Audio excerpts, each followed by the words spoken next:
Messieurs, dames, bonjour et bienvenue dans les matins d'Eugénie sur Obota News. Pour ce numéro, nous allons recevoir une femme, elle est guinéenne, femme d'affaires dans le secteur agricole.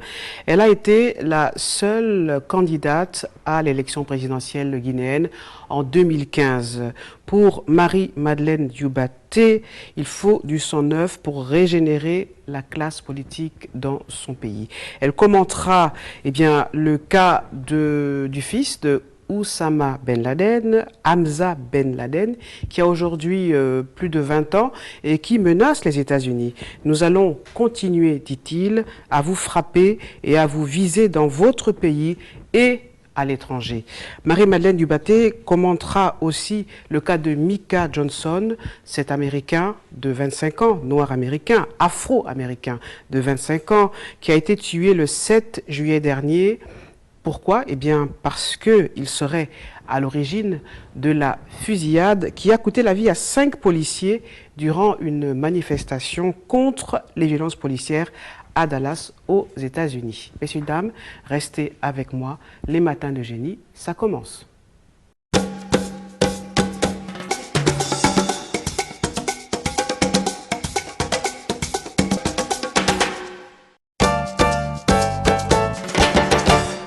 Marie-Madeleine Dioubaté, bonjour. Bonjour Eugénie. Je vous remercie d'avoir accepté mon invitation dans les matins d'Eugénie. Alors vous êtes guinéenne, vous êtes femme d'affaires dans le secteur agricole en Guinée et pour le Parti des écologistes de Guinée. Première question dans la rubrique Lettres à mes parents. Est-ce que vous comprenez la volonté farouche de vengeance du fils de Ben Laden? Oui, je peux comprendre sa volonté farouche, je peux la comprendre tout à fait, sa volonté farouche de se venger, mais parce qu'on a détruit déjà toute sa famille. Il ne faut pas oublier non plus, je pense que les services secrets américains se sont servis de son père. Je pense qu'il a été à un moment un agent de la CIA. Donc je peux tout à fait comprendre, je pense qu'elle est légitime. Mais je pense qu'on ne doit pas la cautionner. Et je pense surtout, si je pouvais dire quelque chose à ce jeune homme aujourd'hui, je lui dirais aujourd'hui de ne pas le faire. Parce qu'il va détruire toute sa famille, parce que les autres ne le laisseront pas. Et que la vengeance n'est pas bonne. La vengeance va détruire complètement sa famille. Je pense qu'aujourd'hui, il a quelque chose à faire. Il peut essayer de rassembler sa famille, il peut essayer de rassembler autour de lui les partisans de son père, œuvrer en travaillant pour la mémoire de son papa. De quelle façon? De quelle façon? Ben déjà en rassemblant les gens, en essayant d'éviter tous ces attentats terroristes que nous avons eus sur le territoire américain ou sur le territoire européen. Je pense qu'il n'y a que comme ça qui pourra, je pense, peut-être faire quelque chose de bien. S'il fallait le conseiller en tant que mère, qu'est-ce que vous direz? Est-ce qu'on peut comprendre ce qui se passe dans la tête d'un jeune homme qui a un père qui a eu le père qu'il a eu, Ben Laden? Est-ce qu'on peut comprendre en tant que mère? Je pense qu'on peut comprendre, il a été élevé dans un univers, je pense, qui était violent. Il a été élevé dans un univers où on l'a appris que les Occidentaux n'étaient pas, voilà, sont des méchants. Je peux comprendre qu'on a façonné son caractère, qu'on a façonné l'homme qu'il est devenu. Mais je pense que tout n'est pas perdu et je pense qu'il peut encore faire macharia parce que pour l'instant, il n'est pas passé à l'acte. Il a simplement tenu des propos, il n'est pas passé à l'acte et je pense réellement qu'on doit arrêter cette vendetta parce que s'il n'arrête pas maintenant, c'est une vendetta qui ne finira jamais. Lui-même, certainement, s'il fait des enfants, il n'aura pas la chance de voir ses enfants grandir. Je pense que lui-même, il sait ce que c'est d'avoir perdu son papa et de ne pas avoir eu la chance d'avoir un père pour l'élever. Donc je pense qu'il ne voudra pas transmettre ça, cette malédiction, parce qu'après ça devient une malédiction quand successivement on détruit votre famille. La mort de Ben Laden est vue comme une délivrance. C'est quand même assez paradoxal parce que lorsqu'il y a les attentats contre ces tours aux États-Unis, à New York, une partie du monde, du côté de l'Afrique notamment, voit Ben Laden comme une espèce de héros. Aujourd'hui, les choses ont changé quand même. Écoutez, je ne sais pas si les choses ont réellement changé. Je pense personnellement que le monde va plus mal. Je pense personnellement qu'on a plus de pauvres, qu'on a beaucoup plus de misère, que l'équilibre des ressources n'est pas fait et qu'il y a toujours une partie du monde qui est très riche et toujours une partie du monde qui est très pauvre.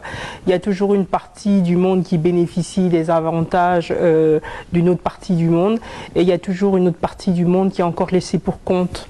Donc non, je ne pense pas que le monde aille mieux, je pense que ça a empiré et je pense simplement que les problèmes se sont déplacés et se sont disséminés un peu partout. Et je pense qu'aujourd'hui dans le monde occidental, le cheval de Troie est un peu partout dans toutes les villes. Et c'est pour ça que vous avez décidé d'entrer en campagne. Tout à fait. En 2015, en Guinée, votre pays. On en parle dans quelques instants.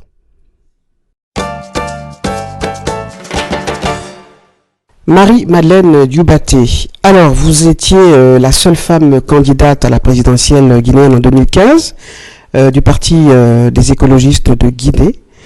Déjà, le parti des écologistes de Guinée, c'est assez rare hein, qu'il y ait un parti qui parle de l'écologie en Afrique. Pourquoi ? Aujourd'hui, si vous voyagez en Guinée, si vous connaissez la Guinée, vous allez voir qu'il y a beaucoup de sources d'eau qui se sont taries. Vous verrez qu'on a déforesté, qu'on a coupé partout. Vous verrez les gens qui brûlent des forêts entières pour défricher, juste pour pouvoir cultiver sur 500 mètres carrés. Vous verrez qu'il y a quasiment plus d'animaux dans le pays. Après l'extraction minière, qu'on laisse des grands trous béants des puits, les serpents rentrent là-dedans et après l'herbe vient pousser. Si vous ne connaissez pas ces endroits-là, vous allez marcher, vous allez rentrer dedans, on ne vous retrouvera plus.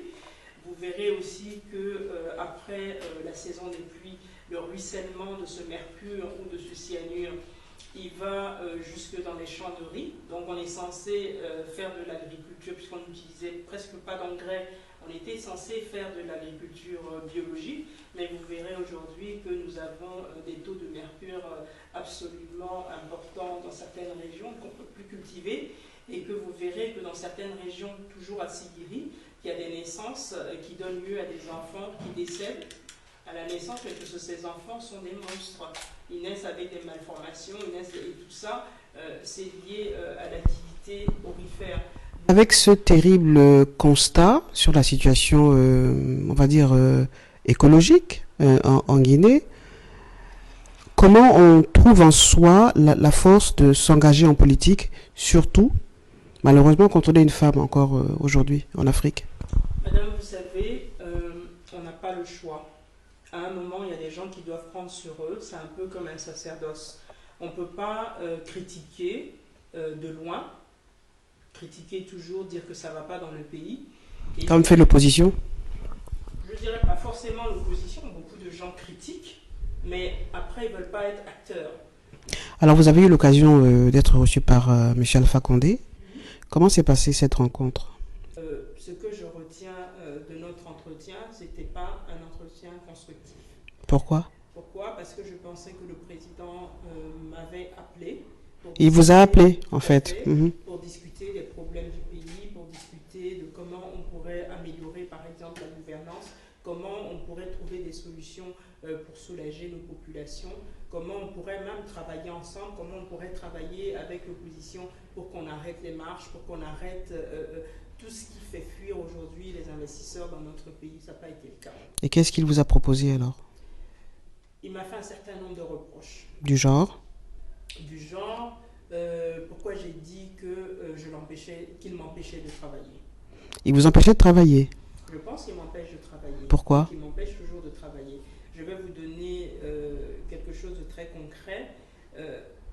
Il a parlé d'autosuffisance alimentaire depuis le début de son mandat. J'ai fait venir des investisseurs, j'ai fait venir des machines en Guinée, j'ai fait venir même des gens qui ont travaillé dans des villages pour cultiver. Et après, tout a été supprimé. Nous avons payé les droits de douane, alors que, par exemple, dans le protocole que nous avions, l'agriculture était exonérée. Donc, nous n'avions pas à payer les droits de douane, par exemple, sur les tracteurs. Nous n'avions pas de droits de douane à payer sur les semences. Nous avons payé les droits de douane. Après, pour se déplacer d'un point à l'autre, par exemple, pour aller d'une ville À l'autre, il faut aller demander chaque fois des ordres de mission. Pour avoir des ordres de mission, c'est des problèmes. Il faut passer par la présidence de la République? Non, il faut passer par le ministère de l'Agriculture. Mais Ouais. le ministère de l'Agriculture ne vous donne pas les documents pour pouvoir travailler. Donc quand vous demandez aussi, par exemple, quand on parle de l'agriculture, à un moment, on a demandé des autorisations pour couper le bois, mais pour replanter aussi, reboiser à côté. On a demandé des autorisations, par exemple, pour extraire de l'eau, pomper de l'eau des rivières, pas dans les nappes phréatiques. Oui. On ne l'a pas fait parce qu'il faut des autorisations. On n'a pas eu ces autorisations. Donc on nous a empêchés de travailler. Enfin, quelque chose là de récent, je me suis présenté aux élections présidentielles. Tout le monde a cru que M. Alpha Condé avait payé ma caution. Je dis haut et fort, M. Alpha Condé n'a pas payé ma caution.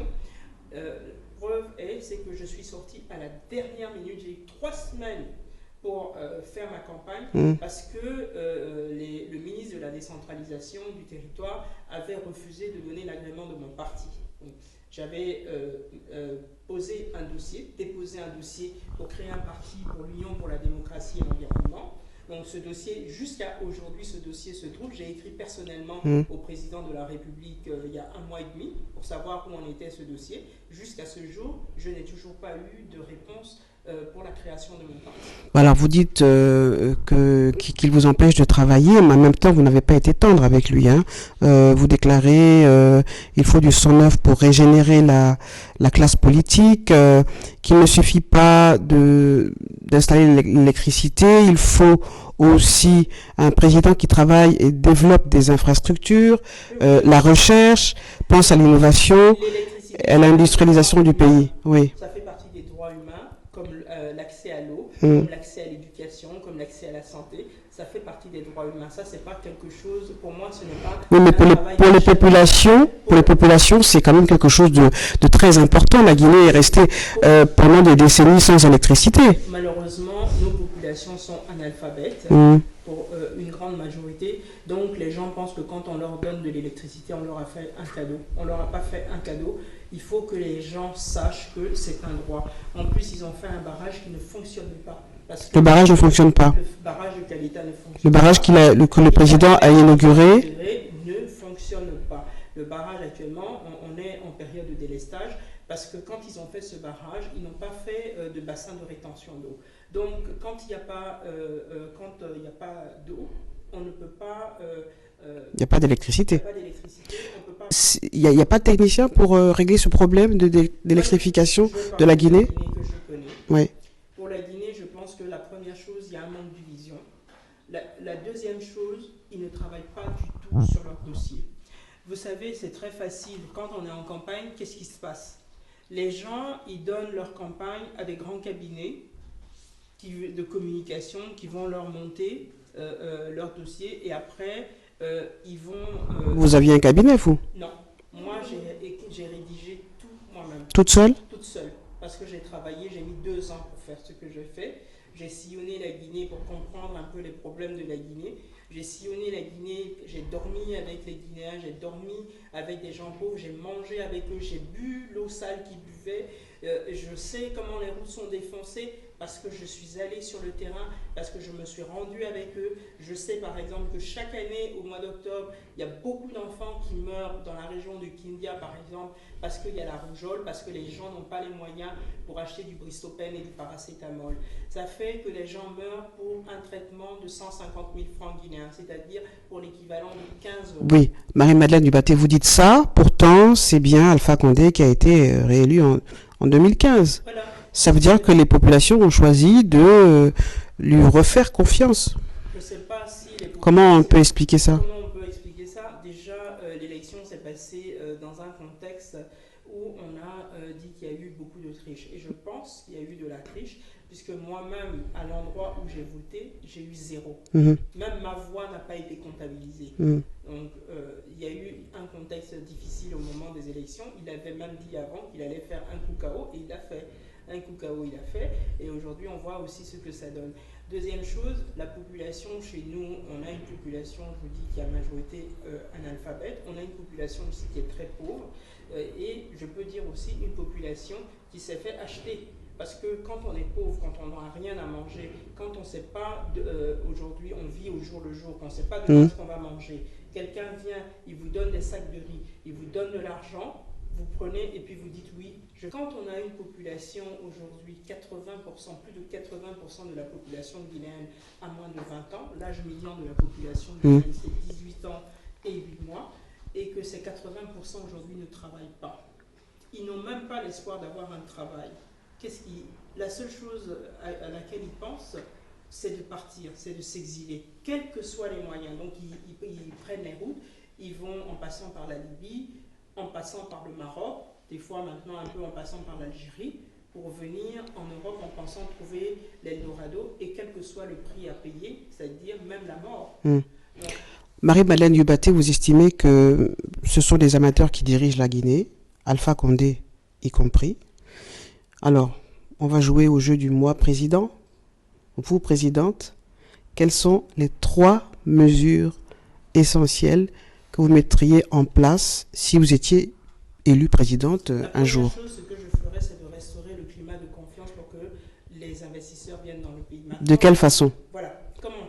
D'abord, en ayant une justice indépendante. Comment je vais faire la justice indépendante? Aujourd'hui, président de la Cour suprême, la Cour constitutionnelle, toutes ces institutions, aujourd'hui, ils sont nommés par la présidence de la République. Moi, je ne ferai pas ça. Moi, je dirais aux magistrats, on va élaborer un cahier des charges. On va prendre des magistrats qui ont au moins 20 ans d'expérience, qui ont une charge, qui n'ont jamais eu de problème, qui sont, je dirais, apolitiques en tout cas, qui n'afficheront pas... c'est facile à trouver, ça? C'est facile à trouver.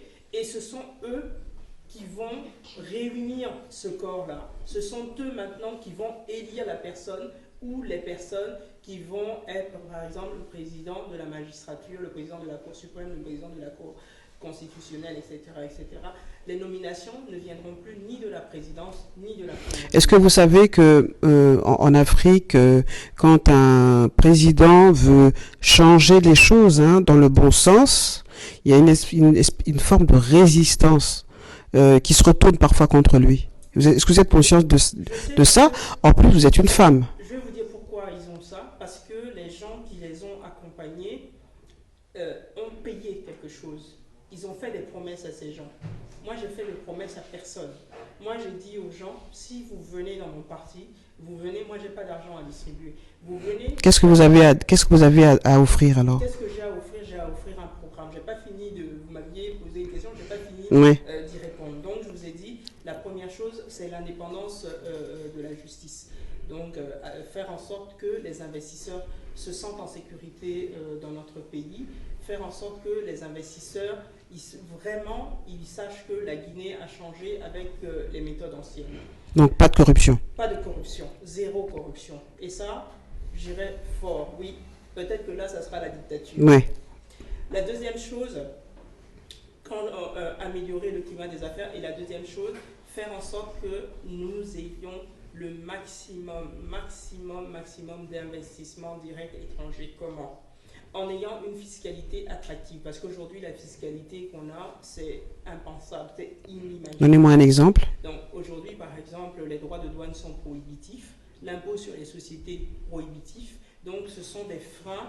Ce n'est pas propice au climat des affaires en Guinée. Propice au climat des affaires. Donc la deuxième chose, c'est ça. La troisième chose que je vais faire, c'est je vais penser à la jeunesse.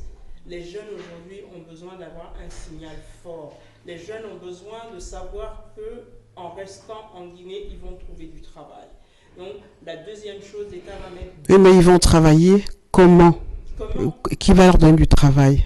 Ce sont ces entreprises privées qui vont venir, mais avant cela, l'État aussi devra mettre la main à la poche. Ça va prendre du temps, ça, pour mettre en place... L'État va mettre de l'argent, il va mettre sa main dans sa poche pour mettre de l'argent dans l'agriculture et dans tous les projets, les micro-projets qui ont trait à l'agriculture, comme tout ce qui est petites unités de transformation. Il faut maintenant que la Guinée transforme. Nous n'avons pas d'électricité, mais on peut quand même transformer sans électricité. Je pense par exemple à ce qu'ils ont fait au Vietnam, ce qui a été fait au Cambodge, ce qui a été fait en Inde, Les gens font aujourd'hui, par exemple, quand ils cultivent de la canne à sucre, on arrive à faire dans les villages indiens du sucre sans avoir d'usine. Donc, il faut que chaque petit groupement, chaque coopérative puisse faire quelque chose. On n'a pas de tracteur, on peut utiliser la traction animale.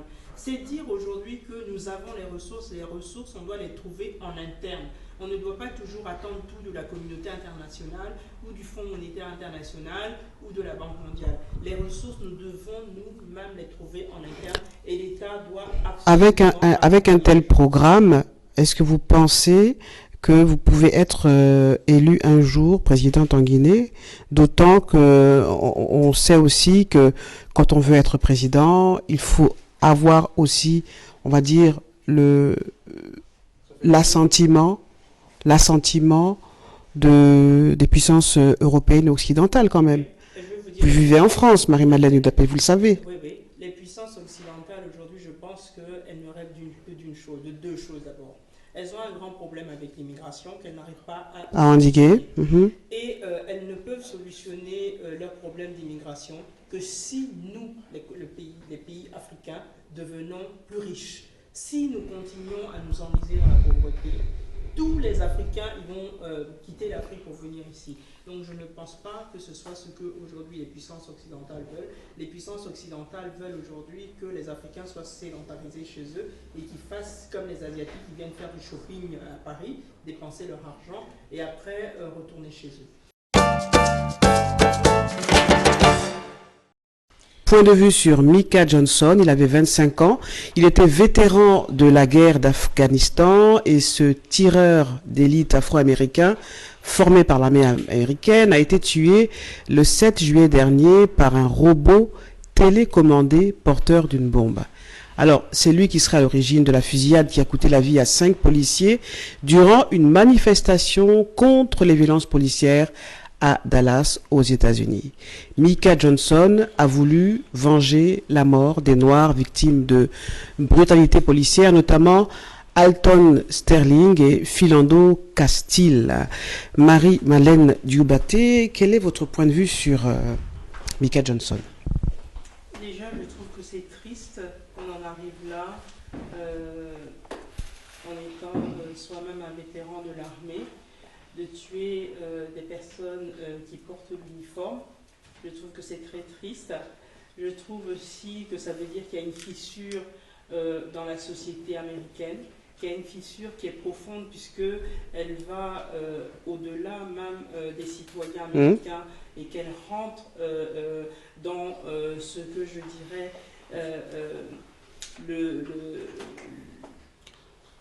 ce que je dirais pour les gens qui protègent la nation. Si les gens qui sont censés protéger la nation, c'est-à-dire les gens, quelle que soit leur appartenance raciale ou leur appartenance religieuse, se mettent à tirer sur quelqu'un d'autre, ça veut dire que la nation américaine est malade. Oui, en même temps, ceux qui sont censés protéger les populations, toutes les populations américaines, hein, les policiers aux États-Unis, bon, on commence quand même à se dire il y a un vrai problème, une vraie fissure. D'ailleurs, Hillary Clinton a déclaré effectivement qu'il y a un vrai problème lorsque tant d'Américains ont des raisons de croire que notre pays ne considère pas qu'ils ont autant de valeur que d'autres à cause de la couleur de leur peau. C'est tout à fait vrai. Je pense qu'on est encore resté au temps de la ségrégation raciale. Je pense que si ce citoyen s'est mis à exécuter des policiers, c'est que peut-être la justice ne fait pas bien son travail et que la justice a fait un poids de mesure. Un noir n'a pas une aussi grande valeur qu'un blanc. Je pense que si on avait réprimé dès le départ les policiers qui se mettent à tuer des citoyens noirs ou hispaniques en sachant que les gens n'avaient rien fait, si on avait donné l'exemple dès le début, je pense que ça se serait arrêté. Et justement, c'est ce que dénonce un professeur de sociologie. Il s'appelle Michael Eric Dyson, il est noir. Et il a écrit un livre justement sur Barack Obama, The Black Presidency. Et dans ce livre, il dénonce la procrastination raciale de Obama. Il dénonce sa présidence qui, je le cite, hein, a à peine attaqué les forces qui pulvérisent les vies noires. Je ne connais pas bien les États-Unis, mais je pense aussi qu'il y a aussi un problème chez les Noirs. Vous savez, je pense que le problème, il remonte très loin. Je pense que le problème, il remonte dans les racines même des Noirs américains. Pourquoi je dis ça? Certains Noirs américains aussi se sentent supérieurs aux Africains, aux Afro-Africains, donc des Africains qui viennent du continent africain, qui vont s'installer aux États-Unis. Ils sont aussi victimes des Noirs. Maintenant, aux États-Unis, il y a un autre problème, c'est que nous sommes toujours fait passer pour des victimes. C'est vrai que nous avons été victimes, mais l'abolition de l'esclavage, maintenant, ça fait 200 ans, et je pense qu'il faut passer à autre chose. Il faut passer de stade de victime au stade de bâtisseur. Alors, dernière question, Hillary Clinton va peut-être être la future présidente des États-Unis. Vous êtes contente? Oui, très contente. Je pense que... Qu'est-ce qui va changer fondamentalement je sais pas si pour ce pays ou pour l'Afrique, si elle est élue? Pour l'Afrique, en tout cas, je pense que les dictateurs, ils auront des problèmes. Nous, en Guinée, Madame Clinton avait été très émue par le massacre du 28 septembre qu'on a eu à Conakry. Les choses n'ont pas changé. Jusqu'à aujourd'hui, les protagonismes de ce massacre n'ont pas été traduits devant les tribunaux. Oui. Donc je suis bien content de l'arrivée d'une dame comme Madame Clinton qui avait été très émue. Je pense qu'elle reprendra ce dossier en main. Demain, si j'ai la chance moi-même d'être aux affaires, c'est une des premières choses que je vais faire parce qu'il faut que la Guinée se réconcilie avec elle-même. Et je pense que tous les massacres qui ont eu lieu en Guinée, les gens, on doit faire maintenant, éclairer les gens. Il faut que la vérité soit rétablie. Il faut que les auteurs soient traduits devant les tribunaux pour que les morts puissent aller en paix et pour que les familles de ces victimes aussi puissent maintenant reprendre leur vie. Donc c'est très très important pour nous et j'espère de tout cœur que Mme Clinton sera élue parce que je pense que les femmes sont beaucoup plus pragmatiques et je pense que les femmes, quand elles disent quelque chose, même si elles n'arrivent pas à faire à 100%, mais elles essaient de faire au moins à 70%, il y a moins de démagogie. Marie-Madeleine Dubaté, j'ai eu beaucoup de plaisir à vous recevoir. À très bientôt et bonne chance.